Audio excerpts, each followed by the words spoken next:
할렐루야. 예배 자리에 오신 여러분 주님의 이름으로 환영하고 축복합니다. 함께 예배하고 또 주님 앞에 영광 올려드리는 우리 귀한 모든 심령들마다 참 좋으신 주님의 크고 놀라우신 은혜와 평강이 가득 흘러넘치기를 주님의 이름으로 간절히 소망합니다. 오늘 세 가지 천국 비유라고 하는 제목을 가지고 함께 말씀을 나눠 보려고 하는데요. 지난주에 이어서 우리 천국에 대해서 같이 함께 또 살펴보도록 하겠습니다. 지난주에 이어서 이 마태복음 13장 44절 이하에 나오는 이 세 가지의 비유, 이것을 우리가 같이 한번 보면서 천국이 어떤 곳인지에 대해서 나눠보려고 하는데요. 일단 마태복음 13장 36절 부분부터 보면 주님은 한 집에 들어가서 가장 가까운 제자들과 이렇게 마주 앉게 됩니다. 그러면서 거기에서 비유를 들려주시는데 이제 가라지 비유를 처음에 이렇게 말씀해 주십니다. 악인과 선인이 함께 이렇게 공존해 있어요. 그래서 어떤 게 가라지고 어떤 게 알갱인지, 어떤 게 쭉정인지, 어떤 게 알곡인지를 몰라요. 언제 알게 될까요? 추수 때에 알게 된다. 그러니 악인인지 선인인지 성급하게 판단하지 말라, 이런 것도 있고, 아직 우리가 구원을 받았지만 또 그 구원의 완성은 주님이 오실 때에 이루어지는 것이기 때문에 안심하지 말고, 또 구원을 아직 받지 못했다고 해서 두려워하며 떨려하지도 말 것을, 그렇게 지금 우리 주님께서 말씀해 주고 계신 것이죠. 이 가라지 비유에 이어서 나오는 천국 비유가 오늘 우리가 함께 읽은 본문의 말씀인데요. 밭에 감추인 보화, 그리고 진주를 찾는 상인, 그리고 물고기의 그물 비유, 이 세 가지의 비유가 오늘 등장하고 있습니다. 첫 번째하고 두 번째 비유는 조금 비슷한 맥락이 있습니다. 조금의 차이는 있지만 그래도 비슷한 맥락 안에 있는 것 같아요. 밭에 감추인 보화와 진주는 어떤 공통점이 있을까요, 여러분? 보화와 진주, 보석이고 매우 귀하고 값지고 많은 사람들이 갖고 싶어하고 이런 특징이 있죠. 이런 공통점이 있습니다. 천국도 이렇게 귀하기 때문에 모든 사람들이 사모하고 모든 사람들이 얻고자 하고 가고자 하는 그런 곳이기 때문에 자기가 가지고 있는 모든 것을 다 팔더라도 꼭 가져야겠다 하는 어떤 그런 가치가 있다라고 하는 것을 지금 말씀해 주고 있는 것이죠. 약간의 차이가 있다라고 한다면 밭에 감추인 보화는 우연하게 발견되었다는 것이고, 그 다음에 진주는 최선의 노력을 다해서 찾아서 얻어내는 것이다 하는 그런 차이점이 있을 것 같습니다. 세 번째 비유가 이제 물고기 그물 비유 이야기인데요. 본문 앞쪽에 아까 말씀드렸던 13장 36절부터 등장하는 이 가라지 비유와 맥을 좀 비슷하게 하고 있어 보입니다. 이 비유는 마치 마지막 때에 이 의인과 악인이 갈라지게 되는 이 최후의 심판을 경고하고 있는 것으로 지금 우리에게 들려집니다. 주님은 이 세 가지의 비유를 통하여서 천국이란 우리 삶에 아주 가까운 곳에 있어서 매우 우연한 기회에 발견할 수도 있고, 때로는 힘써 찾을 수도 있는 것이다 하는 것을 지금 말씀해 주고 계십니다. 다만 천국을 한번 발견했다고 해서 그냥 마음을 놓아서는 안 되는 이유도 지금 물고기 그물 비유를 통해서 우리에게 말씀해 주고 계시죠. 완전하고 영원한 천국을 누릴 사람을 선별할 때가 온다. 물고기 좋은 것은 이쪽 바구니에 담고, 조금 작거나 상품 가치가 없는 물고기 이쪽에 담는 말씀이 나오잖아요. 물고기를 그물로 얻고 난 다음에 구별하는. 그래서 완전하고 영원한 천국을 누릴 사람을 선별할 때가 곧 올 것이다. 그러니 조금만 인내하고 조금만 버티고 흔들리지 말고 그 신앙을 지키며 살아가면 반드시 그렇게 하나님 앞에서 참된 천국, 완전하고 영원한 천국을 소유하는 사람으로 판명될 것이니 조금만 기다려라, 이렇게 말씀해 주고 계시는 것이죠. 여러분, 저는 오늘 조금 이게 이제 우리가 읽었을 때 받아들일 수 있는 그런 전체적인 큰 내용인 것 같고요. 조금은 다른 이야기들을 여러분들과 한번 나눠보려고 합니다. 여러분, 이 설교를 준비하면서 첫 번째 비유에서부터 조금 이렇게 저한테 퀘스천 마크가 이렇게 달렸습니다. 뭐냐면 보통 여러분들이 길을 가다가 어떤 비유가 좋을까요? 만 원짜리를 이렇게 만 원짜리가 땅에 떨어져 있는 걸 봤어요. 그럼 여러분은 만 원을 주우십니까? 그 땅을 삽니까? 만 원, 그렇죠? 그러면 이렇게 생각해보고 그 땅보다 가치가 좀 더 많아야 되면 요즘 땅이 얼마예요? 한 평이 얼마예요? 예를 들어서 1,000만 원이다. 예를 들어서. 근데 여러분들이 1억짜리 수표를 봤어요. 1억짜리 수표 보면 좋겠네, 그죠? 1억짜리 수표를 딱 봤는데 여러분 같으면 1억짜리 수표를 줍겠습니까? 그 1억짜리 수표가 떨어지는 땅을 사겠습니까? 어떻게 하실 것 같아요, 여러분들? 예? 수표로 땅을 사요? 좋네요. 근데 지금 오늘 말씀에 보니까 예수님은 이 천국을 밭에 감추어 있는 보화라고 이렇게 비유하고 있는데, 이렇게 보화를 발견했으면 그 보물만 가져가면 될 것이지, 그죠? 그 보물만 챙겨가지고 가면 될 일이지, 보물을 숨겨두고 굳이 가지고 있는 모든 전 재산을 팔아가지고 왜 굳이 그 땅을 사느냐는 거예요. 보물부터 들고 금방을 찾아가가지고 팔아 치운 다음에 그거 가지고 뭐 필요하면은 땅도 사고, 필요하면 소고기도 사 먹고, 필요하면 집도 사고, 필요하면 뭐 다른 것도 살 수 있는 거잖아요. 그런데 그렇게 하지 않고 땅에 잘 감추어두고 그 땅을 사더라라는 것이죠. 예수님께서는 왜 이렇게 지금 우리에게 말씀해주고 계신 걸까요? 게다가 이 마태복음 13장 51절 말씀에 보면 예수님이 이 비유를 다 말씀하신 다음에 제자들에게 물어보고 계십니다. 이 모든 것을 깨달았느냐? 다른 말로 하면 뭐예요? 이해했냐? 이 말이에요. 이해가 되니? 이렇게 지금 물어보고 계신 거죠. 제자들이 뭐라고 이야기합니까? 그걸 질문이라고 지금 물어보세요? 그러하외다. 대답하되 그러하외다. 이렇게 지금 제자들이 대답하고 있잖아요. 당연하다는 듯이 답하는 구절을 보면서 뭔가 조금 이상하다. 왜냐하면 저 같으면 그냥 보물을 주울 것 같거든요. 근데 이 사람들에게는 이게 지금 그러하외다, 당연하죠, 이해가 너무 잘 되는데요? 라고 지금 받아들이고 있다라고 하는 것이죠. 여러분, 예수님이 살던 시대엔 당연한 이야기가 오늘날 우리가 살고 있는 이 시대에는 당연하지 않을 수 있습니다. 이것이 바로 성경이 가지고 있는 문화적이고 시대적인 어떤 차이라고 할 수 있겠습니다. 여러분이 성경을 읽다 보면 종종 이런 상황들을 맞닥뜨리게 됩니다. 그래서 우리가 성경을 읽으면서 이 성경의 조명을 받아서 그 의미를 깨닫는 것도 중요하지만, 또 그 시대와 문화를 우리가 잘 파악해서 그때 거기에서의 의미가 뭐냐, 다시 말하면 이때 당시에 예수님께서 이 천국 비유를 말씀하실 때에 이 천국 비유를 듣고 있던 최초의 청중들, 그리고 최초의 독자들은 이것을 어떻게 받아들였을까라는 것에 우리가 궁금증을 갖고 그 의미를 밝혀나가는 것도 매우 중요하다고 할 수 있습니다. 설교를 준비하면서 몇 가지 중요한 1세기의 이 사회상, 이것을 좀 찾아보았는데요, 그 비유에 대한 깨달음이 이것을 통해서 조금 더 넓어지게 되었습니다. 그걸 여러분들과 함께 지금 나눠보려고 합니다.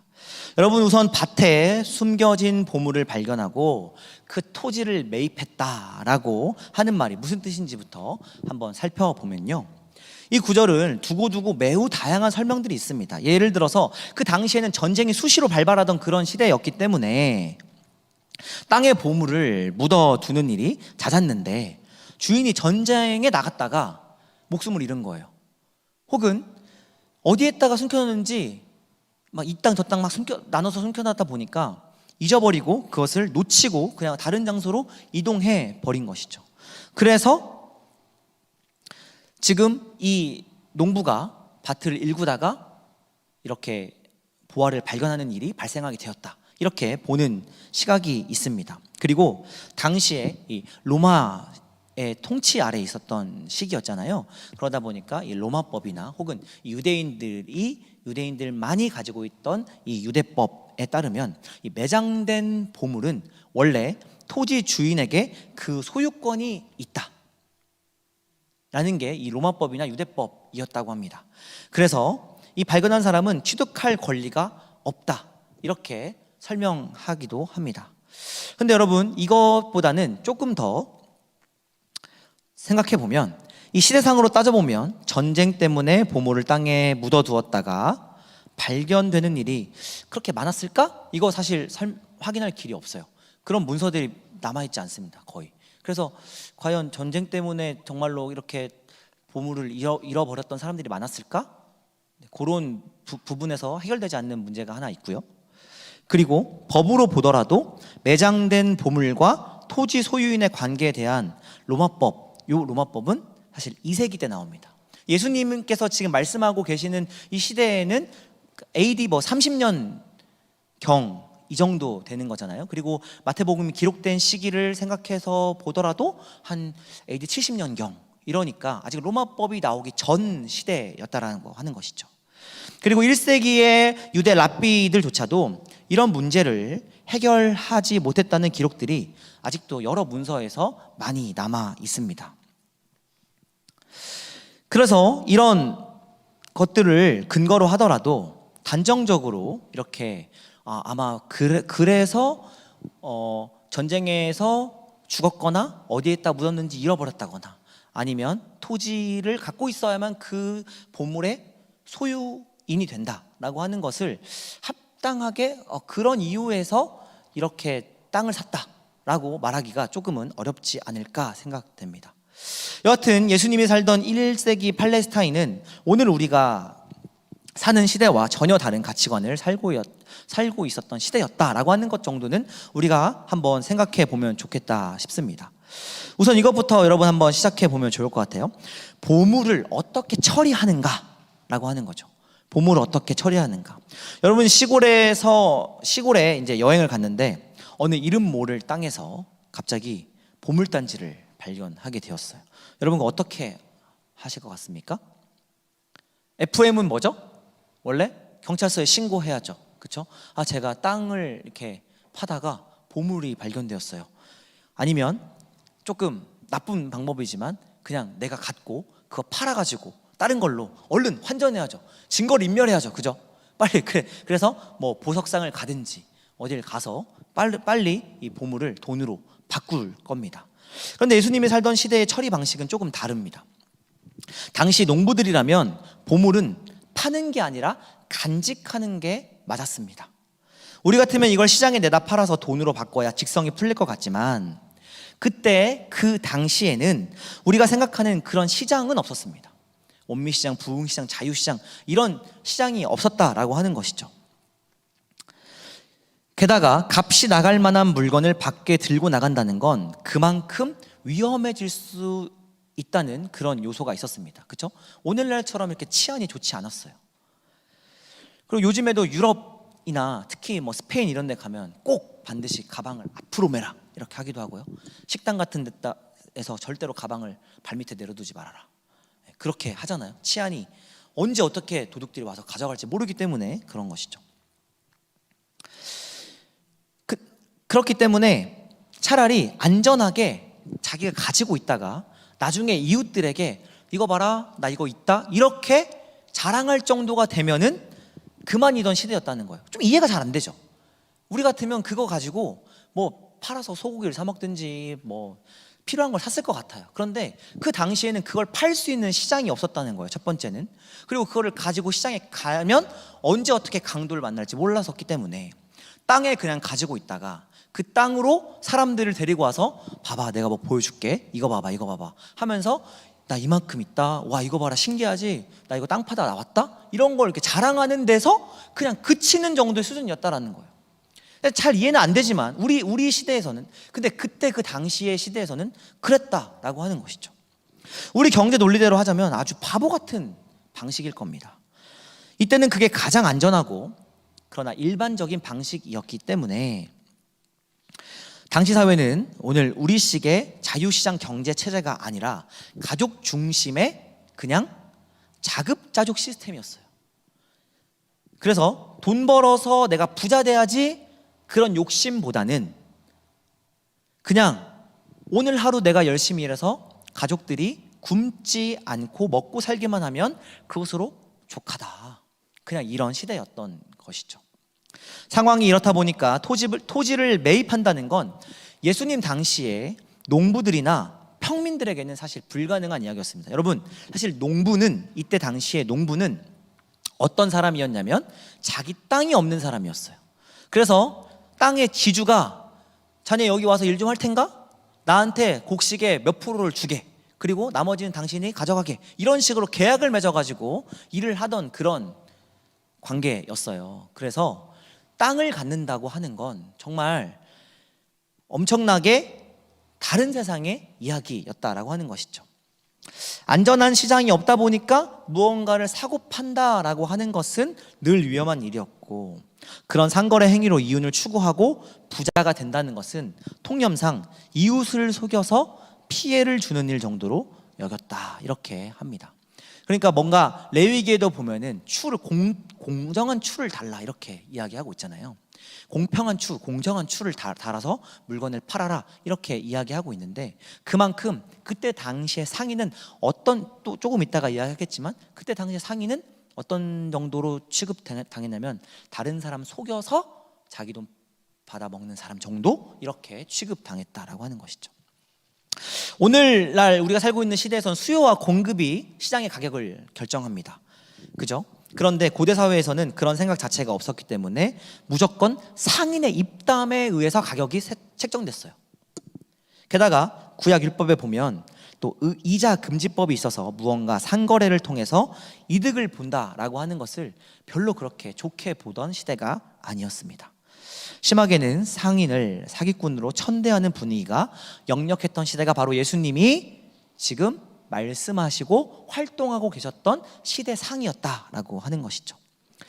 여하튼 당시의 사회상으로 보면 토지를 매입한다는 것은 다른 사람을 마음대로 통치할 수 있는 권력자, 정말 진짜 부자에게만 해당하는 일로 여겨진 것이 사실이었습니다. 그러다 보니까 밭에 감추인 보화를 천국에 비유한 마태복음 13장 44절 말씀은 당시 청중이었던 제자와 또 농부들에게 좀 더 높은 세계를, 좀 더 큰 세계를 바라보게끔 하는 매우 현실적인 설교였을 것입니다. 천국이라는 보화는 집에 가져다 놓고 기뻐하면 이웃에게 자랑할 수 있고, 게다가 매번 권력자에게 부당하게 치이는 삶에서 해방되는 것을 의미했습니다. 그것을 천국이라고 예수님께서 지금 설명하고 계시니 이 첫 번째 비유는 농부들의 이 가려운 곳을 긁어주는 예수님의 눈높이 설교였다, 이렇게 이해해 볼 수 있을 겁니다. 이 두 번째 비유는 진주를 구하는 상인의 이야기입니다. 사실 이 비유는 매우 도발적인 비유가 될 것 같습니다. 지금이야 기업인이나 물건을 사고 파는 직업에 종사하는 분들이 이상하게 볼 게 하나도 없지만, 아까 말씀드렸던 것처럼 예수님께서 활동하시던 그 1세기의 팔레스타인 지역에서 상인은 매우 드문 직업이었고, 게다가 앞에 말씀드렸던 것처럼 사회적으로 그리 신뢰할 수 없는 직업군의 부류로 꼽혔던 사람입니다. 비단 이것은 유대인들에게만 해당되는 건 아니었고, 이 그리스 로마 문명권에 살던 사람들에게도 일상적으로 깔려있던 그런 사회적 통념이었습니다. 그리스의 유명한 철학자 아리스토텔레스도 상인들이나 이자로 재산을 불리는 사람들을 매우 천하게 여겼는데 그 이유가 매우 흥미롭습니다. 그리스어로 이 새끼라고 하는, 그러니까 자식, 욕이 아니고 새끼라고 하는 단어와 이자라고 하는 단어가 똑같습니다. 토코스라고 하는 단어예요. 토코스라고 하는 이 단어인데, 이 새끼는 생명을 가진 생물이 생식을 통해서 낳을 때에 자연스럽죠. 그렇죠? 그런데 여러분, 이자는 어떻습니까? 돈이 생명이 있습니까? 암수가 만나서 생식을 할 수 있는 것도 아니죠. 그런데 이 돈을 굴리다 보면은 자연스럽게 이자라는 새끼가 생겨요. 그렇죠? 이자라는 토코스가 생기게 됩니다. 이걸 보고 고대인들은 이건 자연스러운 일이 아니다, 이건 하늘의 창조 질서를 무너뜨리는 일이다 라고 이렇게 생각했던 겁니다. 무생물에서 새끼가 나오는 거죠. 그렇죠? 그러니까 이 고대인들은 이것을 굉장히 천대하고 또 혐오했었습니다. 중세 유럽에서 유대인들이 은행업을 했었는데 보통 유럽 사람들은 유대인들을 사악한 고리대금업자 이렇게 불렀습니다. 여러분, 다시 성경으로 돌아와서 전 재산을 들여 진주를 구하는 상인 이야기, 이 비유가 매우 도발적이다 이렇게 말씀드렸는데요, 이유는 간단합니다. 천국은 착한 사람, 그죠? 선한 사람만 발견할 수 있고 누릴 수 있다고 우리는 생각해요. 그렇죠? 그런데 지금 예수님께서는 이 비유를 통해서 그런 생각을 여지없이 박살내고 계십니다. 어떤 의미예요? 아니야, 천국은 너희들이 생각하는 그런 악한 사람들, 상인군에 속하는 그런 직업을 가진 사람도 가질 수 있는 곳이야, 갈 수 있는 곳이야 라고 지금 말씀하고 계시는 것이죠. 이 말을 우리가 익숙한 말로 바꾸면 이렇습니다. 천국은 불완전한 사람들, 그리고 죄인들을 위한 곳이야, 이렇게 우리 주님께서 말씀해 주고 계신 것이죠. 이렇게 두 번째 비유는 천국이 우리에게 어떤 곳이라고 말씀해 주고 계십니까? 모든 사람을 위해 열려 있는 곳이다 라고 우리에게 말씀해 주고 있습니다. 여러분, 세 번째 비유는 그물에 걸린 물고기를 물가에서 어부들이 좋은 것과 못된 것으로 선별하고 있는 이야기인데요, 이 비유에 대해 해석은 예수님께서 너무나도 명확하게 말씀해 주고 계십니다. 우리 49절과 50절의 말씀을 같이 한번 읽어보도록 하겠습니다. 49절 50절,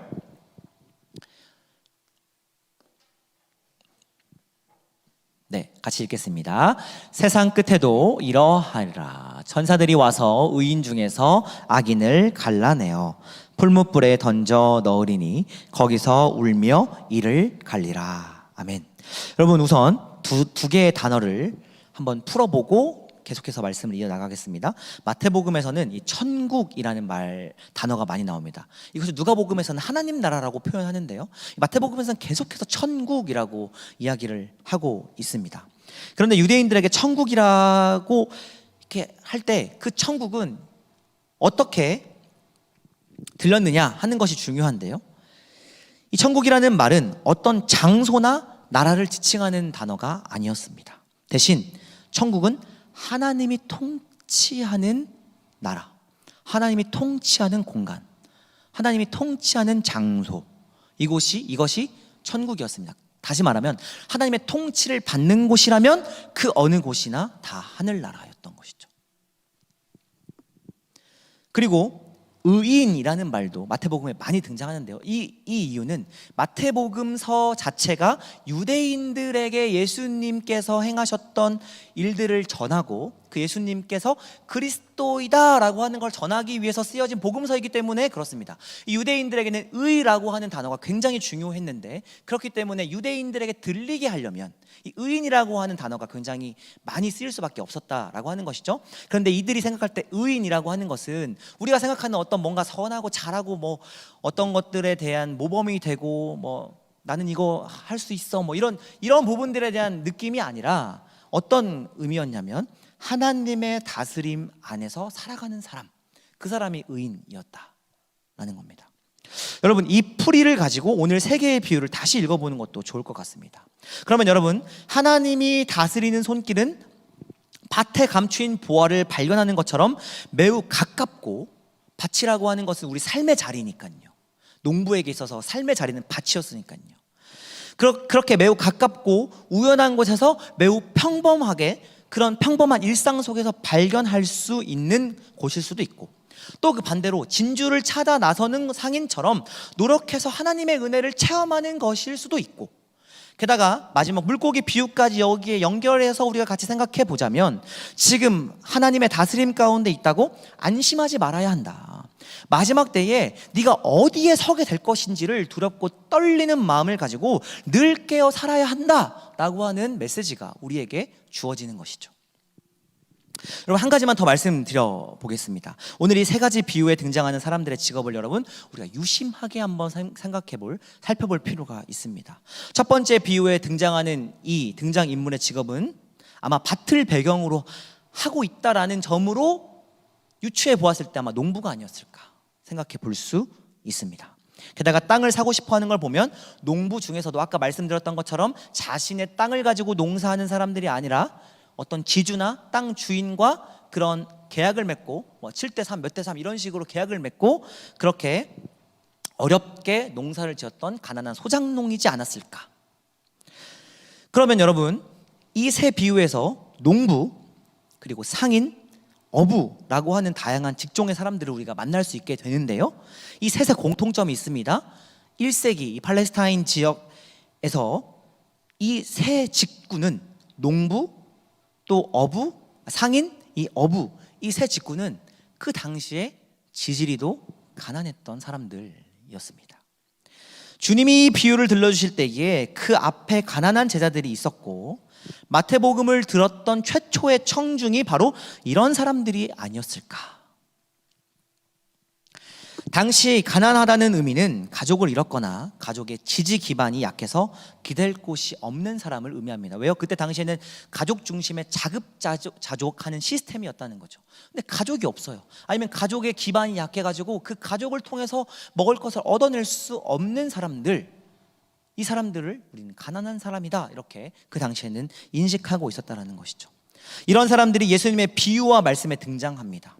품삯 노동자, 농부, 그리고 어부, 또 소작농, 세리, 상인, 몸을 파는 여인들이나 병든 사람들, 목자나 홀로 된 여인들, 고아들, 이런 약한 사람들, 약자들, 사회적으로 봤을 때 누가 관심 갖고 바라봐주지 않는 사람들, 그 사람들을 향하여 우리 주님께서는 지금 천국이 어떤 곳인가를 말씀해주고 계신 것이죠.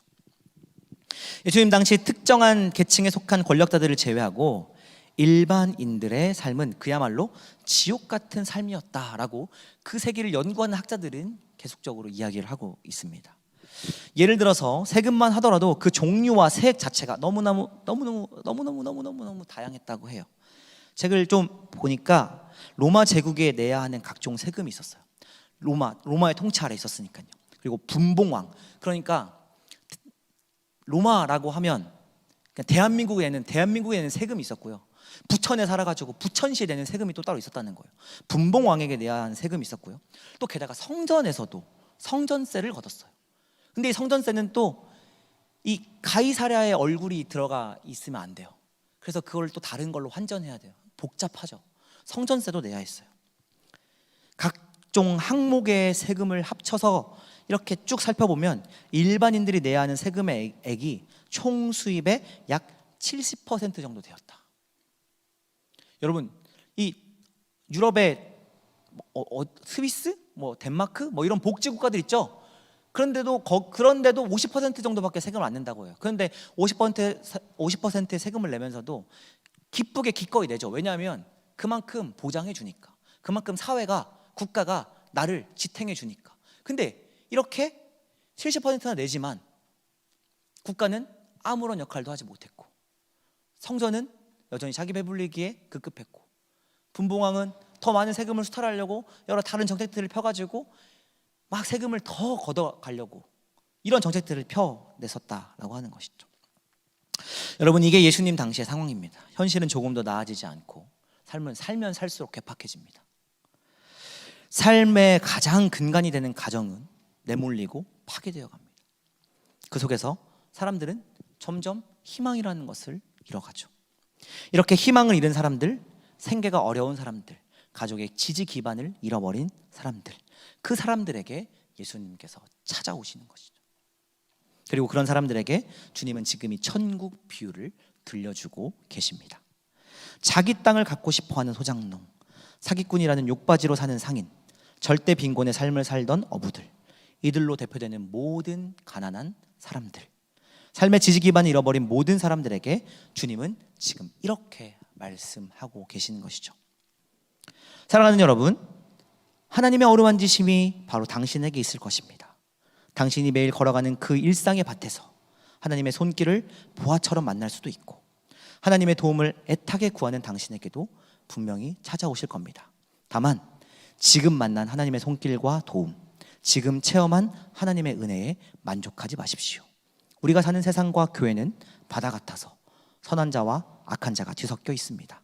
세상 끝날에 바로 당신이 하나님의 선한 선택을 받는 복된 사람이 되길 바랍니다.